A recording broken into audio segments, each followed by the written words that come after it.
Hi കൂട്ടുകാരെ, മാഷ് ടീച്ചറിന്റെയും പുതിയൊരു വീഡിയോയിലേക്ക് എല്ലാവർക്കും സ്വാഗതം. ഇന്ന് നമ്മൾ ഡിസ്കസ് ചെയ്യാൻ പോകുന്നത് 6ാം ക്ലാസ്സിലെ സോഷ്യൽ സയൻസിലെ മോഡൽ ക്വസ്റ്റ്യൻ പേപ്പർ ആണ്. അപ്പൊ നമ്മുടെ പരീക്ഷ ഇങ്ങെത്തിയില്ലേ, ആഗസ്റ്റ് 13-ാം തീയതി നമ്മുടെ ഓണപരീക്ഷ സ്റ്റാർട്ട് ചെയ്യുകയാണ്. അപ്പോൾ അതുമായിട്ട് ബന്ധപ്പെട്ട നമ്മുടെ പാഠഭാഗത്തു നിന്നല്ലേ സോഷ്യൽ സയൻസിൽ നിന്ന് വരാൻ സാധ്യതയുള്ള എല്ലാ ക്വസ്റ്റ്യൻസും നമുക്ക് ഡിസ്കസ് ചെയ്യേണ്ടതായിട്ടുണ്ട്. നമുക്ക് ഓരോ ക്വസ്റ്റ്യൻസ് ആയിട്ട് ഡിസ്കസ് ചെയ്യാം. ഓക്കെ അല്ലേ? അപ്പം എല്ലാവരും റെഡി അല്ലേ? 1 by 1 ആയിട്ട് നമുക്ക് നോക്കാം. അപ്പോൾ ഫസ്റ്റ് ക്വസ്റ്റ്യൻ നോക്കിക്കേ. ചിത്രങ്ങൾ നിരീക്ഷിക്കൂ. ഇവിടെ കുറച്ച് ചിത്രങ്ങൾ കൊടുത്തിട്ടുണ്ട് അല്ലേ. അതുകൂടാതെ ഒരു ചിത്രത്തിന് താഴെയായിട്ട് പരുക്കൻ കല്ലുകൾ ഉപയോഗിച്ചു എന്നും കൊടുത്തിട്ടുണ്ട്. അപ്പോൾ ഇതായിട്ട് ബന്ധപ്പെട്ട ക്വസ്റ്റ്യൻ എന്താണ് എന്നുള്ളത് നമുക്ക് നോക്കാം. അപ്പൊ അതിലെ ക്വസ്റ്റ്യൻ ആണ്, complete the given diagram related to stone age. ശിലായുഗവുമായി ബന്ധപ്പെട്ട് തന്നിരിക്കുന്ന ഡയഗ്രാം പൂർത്തിയാക്കാനാണ് പറഞ്ഞിട്ടുള്ളത്. അതിലെങ്ങനെയൊക്കെയാണ് കൊടുത്തിട്ടുള്ളതെന്ന് ജസ്റ്റ് ഒന്ന് നോക്കിയേ. പാലിയോലിത്തിക് ഏജിലെ പ്രാചീന ശിലായുഗം. പ്രാചീന ശിലായുഗത്തിൽ എന്താ കൊടുത്തിട്ടുള്ളത്? യൂസ്ഡ് റഫ് സ്റ്റോൺസ് അല്ലെ, പരുക്കൻ കല്ലുകൾ ഉപയോഗിച്ചു എന്നുള്ളത് കൊടുത്തിട്ടുണ്ട്. ഇനി മിസോലിത്തിക് ഏജിലും അതേപോലെ നിയോലിത്തിക് ഏജിലും അല്ലെ, നവീന ശിലായുഗത്തിലും മധ്യശിലായുഗത്തിലും ഉള്ള പ്രത്യേകതകളാണ് നമ്മളവിടെ എഴുതേണ്ടത്. ഓക്കെ അല്ലേ? അതിനായിട്ട് ഈ ഒരു ചിത്രത്തിന്റെ സഹായം നിങ്ങൾക്ക് തേടാം.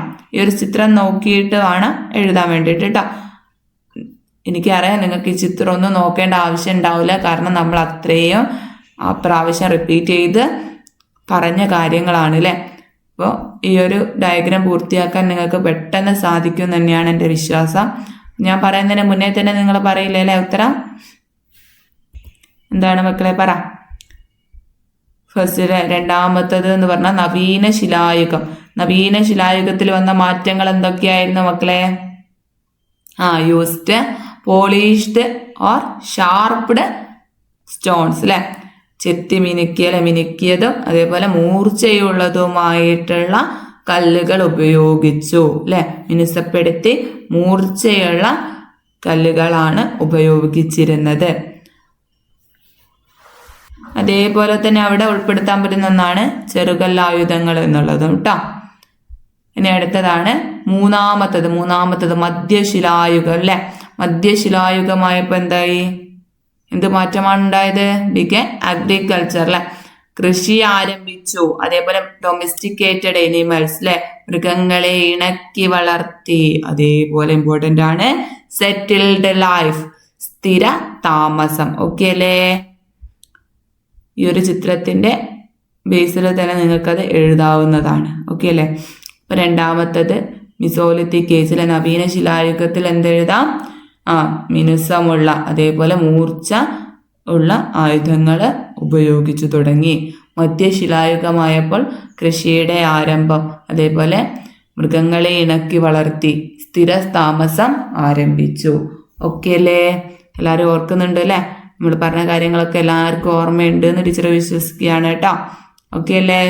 ഇങ്ങനെയാണ് ക്വസ്റ്റ്യൻസ് വരിക. ഇനി അതിൽ തന്നെ ഒരു ബി ക്വസ്റ്റ്യൻ ഉണ്ട്. Beginning of agriculture transformed human life, justify the statement. കൃഷിയുടെ ആരംഭം മനുഷ്യ ജീവിതത്തിൽ മാറ്റങ്ങൾ വരുത്തി. സമർത്ഥിക്കും അല്ലെ. അപ്പൊ എന്തൊക്കെ മാറ്റങ്ങളാണ് മക്കളെ കൃഷിയുടെ ആരംഭത്തോടെ മനുഷ്യ ജീവിതത്തിൽ ഉണ്ടായത്? The beginning of agriculture brought about a revolutionary transformation in human life. കൃഷിയുടെ ആരംഭം മനുഷ്യന്റെ ജീവിത രീതിയിൽ വിപ്ലവകരമായ മാറ്റങ്ങൾ സൃഷ്ടിച്ചു. ഭക്ഷണം തേടി ഒരിടത്ത് നിന്ന് മറ്റിടത്തേക്ക് അലഞ്ഞു തിരിഞ്ഞു നടന്നിരുന്ന മനുഷ്യർ നദീതടങ്ങൾക്ക് സമീപം സ്ഥിരമായി വീട് വെച്ച് താമസിക്കാൻ തുടങ്ങി. പെർമനന്റ് സെറ്റിൽമെന്റ് അല്ലെ, അത് വളരെ ഇമ്പോർട്ടൻ്റ് ആണ് കേട്ടോ. ആദ്യകാലങ്ങളിൽ സ്ഥിര താമസം ഇല്ലായിരുന്നു അല്ലെ, അവർ ഭക്ഷണങ്ങൾ തേടി അലഞ്ഞു നടക്കുകയായിരുന്നു ചെയ്തിരുന്നത്. അങ്ങനെ കൃഷിയുടെ ആരംഭത്തോടെ അവര് സ്ഥിരതാമസം ആരംഭിച്ചു. ഓക്കെ അല്ലേ? Instead of wandering from place to place in search of food, humans began to live a settled life in permanent settlements near real valleys. അല്ലെ, ഭക്ഷണം തേടി ഒരിടത്ത് നിന്ന് മറ്റൊരിടത്തേക്ക് അലഞ്ഞു തിരിഞ്ഞു നടന്നിരുന്ന മനുഷ്യർ നദീതടങ്ങൾക്ക് സമീപം സ്ഥിരമായി വീട് വെച്ച് താമസിക്കാൻ തുടങ്ങി. Agriculture ensure A study and reliable supply of food grains, bringing an end to the constant struggle of hunting. കൃഷിയിലൂടെ സ്ഥിരമായി ധാന്യങ്ങൾ ലഭിച്ചതുവഴി വേട്ടയാടലിനെ മാത്രം ആശ്രയിക്കുന്ന അവസ്ഥ മാറി. ഭക്ഷ്യസുരക്ഷ ഉറപ്പുവരുത്താൻ അവർക്ക് കഴിഞ്ഞു. This led to community living, the formation of villages, and the necessity to make clay pots and storage vessels to store excess food. ഇത് കൂട്ടായ ജീവിതത്തിനും ഗ്രാമങ്ങളുടെ രൂപീകരണത്തിനും അധികമായി വരുന്ന വിളകൾ സൂക്ഷിച്ചു വെക്കാനായി മൺപാത്രങ്ങൾ നിർമ്മിക്കുന്നതിനും കാരണമായി. ഓക്കെ അല്ലേ? അപ്പൊ കൃഷിയുടെ ആരംഭം മനുഷ്യ ജീവിതത്തിൽ ഉണ്ടാക്കിയ മാറ്റങ്ങൾ എന്തൊക്കെയെന്ന് ചോദിച്ചാൽ നിങ്ങൾ എന്തൊക്കെ പറയണം? സ്ഥിരവാസം ആരംഭിച്ചു അല്ലെ, അതേപോലെ ഗ്രാമങ്ങളുടെ രൂപീകരണത്തിന് കാരണമായി.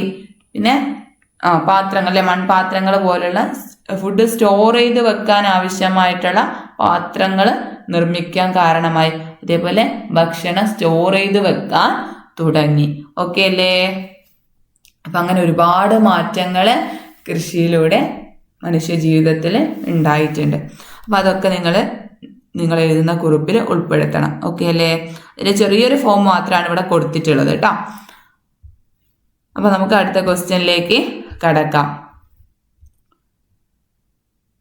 രണ്ടാമത്തെ question, the characteristics of human species in homo group R listed. Write the names of the human species from the given hints. Homo വിഭാഗത്തിൽപ്പെട്ട മനുഷ്യവർഗങ്ങളുടെ സവിശേഷതകളാണ് തന്നിട്ടുള്ളത്. മനുഷ്യവർഗത്തെ തിരിച്ചറിഞ്ഞ് പേര് നൽകാനാണ് പറഞ്ഞിട്ടുള്ളത്. ഓക്കെ അല്ലേ? അപ്പൊ അതിൽ എന്തൊക്കെയാണ് തന്നിട്ടുള്ളത്? ബുദ്ധിയുള്ള മനുഷ്യർ അല്ലെ, the wise or thinking man. ഈ ഒരു സവിശേഷത ഏത് മനുഷ്യവർഗത്തെ സൂചിപ്പിക്കുന്നതാണ്? ഹോമോസാപ്പിയൻസിനെ സൂചിപ്പിക്കുന്നതാണ് കേട്ടോ. ഇനി അടുത്തത് ടൂൾ മേക്കേഴ്സ്, ഉപകരണ നിർമ്മാതാക്കൾ, ഹോമോ ഹാബിലിസ് ആണ് കേട്ടോ. ഇനി അടുത്തത് ദ അപ്രൈറ്റ് ഹ്യൂമൻസ്, നിവർന്നു നിൽക്കുന്ന മനുഷ്യൻ അല്ലെ, നിവർന്നു നിൽക്കുന്ന മനുഷ്യൻ ഹോമോ ഇറക്ടസ്. ഓക്കെ അല്ലേ? ഇങ്ങനെയൊക്കെയാണ് ക്വസ്റ്റ്യൻ വരിക കേട്ടോ. അതിൽ ബി ക്വസ്റ്റ്യൻ നോക്കിയേ, write the correct statement related to human evolution അല്ലെ, മനുഷ്യ പരിണാമവുമായി ബന്ധപ്പെട്ട ശരിയായ ആശയം കണ്ടെത്തി എഴുതുക. ഇത്തരത്തില് സ്റ്റേറ്റ്മെന്റ് ടൈപ്പ് ക്വസ്റ്റ്യൻസ് ഒരുപാട് വരാൻ സാധ്യതയുണ്ട് കേട്ടോ. അപ്പോൾ സ്റ്റേറ്റ്മെന്റ് ടൈപ്പ് ക്വസ്റ്റ്യൻസ് തെറ്റാണ്ടിരിക്കണമെങ്കിൽ ഡീപ്പായിട്ടുള്ള നോളജ് ഉണ്ടെങ്കിൽ മാത്രമാണ് പറ്റുള്ളൂ കേട്ടോ. അപ്പോൾ ഡീപ്പായിട്ടുള്ള നോളജ് ഉണ്ടെങ്കിൽ മാത്രമാണ് സ്റ്റേറ്റ്മെന്റ് ടൈപ്പ് ക്വസ്റ്റ്യൻസ് കറക്റ്റായിട്ട് എഴുതാൻ സാധിക്കുള്ളൂ. അപ്പോൾ അതുകൊണ്ട് ഒരു ക്വസ്റ്റ്യൻ ഒരു ഓപ്ഷൻ വായിച്ചിട്ട് നേരെ ഉത്തരത്തിലേക്ക് എത്തരുത്. 4 ഓപ്ഷൻസും കൃത്യമായിട്ട് വായിച്ച് നോക്കുക, എന്നിട്ട് മാത്രം ഉത്തരം എഴുതുക. ഓക്കെ അല്ലേ? ഓക്കെ, അപ്പൊ അതിൽ ഓപ്ഷൻസ് ഒന്ന് വായിച്ചു നോക്കിയേ. Human evolution began from primates, a category of mammals. സസ്തനികളിൽ ഒരു വിഭാഗമായിട്ടുള്ള പ്രൈമേറ്റുകളിൽ നിന്നാണ് മനുഷ്യ പരിണാമം ആരംഭിക്കുന്നത്. അടുത്തത് ഹോമിനോയിഡ്സ് ഇവോൾവ്ഡ് ഫ്രം ഹോമിനിഡ്സ് അല്ലെ, ഹോമിനിഡുകളില് നിന്ന് പരിണമിച്ചാണ് ഹോമിനോയിഡുകൾ രൂപപ്പെട്ടത്. ഇനി അടുത്തതാണ് Australopithecus is the sub group of Homo. ഹോമോയുടെ ഉപവിഭാഗമാണ് ആസ്ട്രലോപിത്തക്കസ്. അടുത്തത് Homo habilis is a group of modern men. ആധുനിക മനുഷ്യവർഗമാണ് ഹോമോ ഹാബിലസ് എന്ന് പറയുന്നത്. അപ്പൊ ഇതിൽ ഏതാണ് മക്കളെ ശരിയായിട്ടുള്ളത്? ഓപ്ഷൻ എ ആണ് കറക്റ്റ് അല്ലെ. സസ്തനികളിൽ ഒരു വിഭാഗമായിട്ടുള്ള പ്രൈമേറ്റുകളിൽ നിന്നാണ് മനുഷ്യ പരിണാമം ആരംഭിക്കുന്നത്. Human evolution ബിഗെയിൻ from primates, A category of mammals. Okay അല്ലേ? വളരെ ഇമ്പോർട്ടൻ്റ് ആണ്. അപ്പൊ രണ്ടിന്റെ ഉത്തരം ഇവിടെ കൊടുത്തിട്ടുണ്ട് കേട്ടോ. നിങ്ങൾ ജസ്റ്റ് ഒന്ന് ചെക്ക് ചെയ്ത് നോക്കണം. അതിൽ സി ക്വസ്റ്റ്യൻ ആണ്. In which book did Charles Darwin present the theory of human evolution? മനുഷ്യ പരിണാമത്തെ കുറിച്ചുള്ള സിദ്ധാന്തം ചാൾസ് ഡാർവിൻ ഏത് ഗ്രന്ഥത്തിലാണ് അവതരിപ്പിച്ചത്? നമ്മൾ പറഞ്ഞു കഴിഞ്ഞതാണ് കേട്ടോ. On the Origin of Species അല്ലെ. On the Origin of Species എന്നുള്ള ഗ്രന്ഥത്തിലാണ് അദ്ദേഹം അവതരിപ്പിച്ചിട്ടുള്ളത്. അപ്പൊ ഓപ്ഷൻ ബി ആണ് കറക്റ്റ് ആയിട്ടുള്ള ഉത്തരം. ഇനി നമ്മൾ മൂന്നാമത്തെ ക്വസ്റ്റ്യനിലേക്ക് കടക്കുകയാണ്. Match the following suitably. അനുയോജ്യമായവ കണ്ടെത്തി യോജിപ്പിച്ച് എഴുതാനാണ് പറഞ്ഞിട്ടുള്ളത്. ജസ്റ്റ് ഒന്ന് വായിച്ചു നോക്കിയേ. ഫസ്റ്റ് വേണ്ടൊന്ന് വായിച്ചു നോക്കിയേ. The land area, the water bodies, the air space and the coastal areas of a country that come under the jurisdiction of state formation. ഒരു രാജ്യത്തിന്റെ കര, ജല, വായു, തീരദേശ മേഖലകൾ രാഷ്ട്ര രൂപീകരണത്തിന്റെ പരിധിയിൽ ഉൾപ്പെടുന്നു. അപ്പൊ ഇത് എന്തുമായിട്ട് ബന്ധപ്പെട്ടതാണ്? ഇതില് ജനസംഖ്യയായിട്ട് ബന്ധപ്പെട്ടതാണോ? ഗവൺമെന്റുമായിട്ട് ബന്ധപ്പെട്ടതാണോ? പരമാധികാരവുമായിട്ട് ബന്ധപ്പെട്ടതാണോ? ഭൂപ്രദേശവുമായിട്ട് ബന്ധപ്പെട്ടതാണോ? എന്തുമായിട്ട് ബന്ധപ്പെട്ടതാണ്? ഭൂപ്രദേശം അല്ലെ, ടെറിട്ടറി ആയിട്ട് ബന്ധപ്പെട്ട പോയിന്റ് ആണ്. ഓക്കെ അല്ലേ? അടുത്തത് the supreme power of the state to take decisions without being subjected to external interventions or pressure. ബാഹ്യ ഇടപെടലുകൾക്കോ സമ്മർദ്ദങ്ങൾക്കോ വിധേയമാകാതെ തീരുമാനങ്ങൾ എടുക്കാനുള്ള രാഷ്ട്രത്തിന്റെ അധികാരമാണ് പരമാധികാരം അല്ലെ, സോവേണിറ്റി എന്ന് പറയുന്നത്. ഓക്കെ അല്ലേ? അങ്ങനെ വായിക്കുമ്പോൾ തന്നെ ഉത്തരം കിട്ടണം കേട്ടോ. നമ്മൾ കുറേ തവണ ഡിസ്കസ് ചെയ്ത കാര്യമാണേ. അപ്പൊ രണ്ടാമത്തത് സോവർണിറ്റി. ഓക്കെ അല്ലേ? ഇനി അടുത്തത് an agency to form and express policies of the state.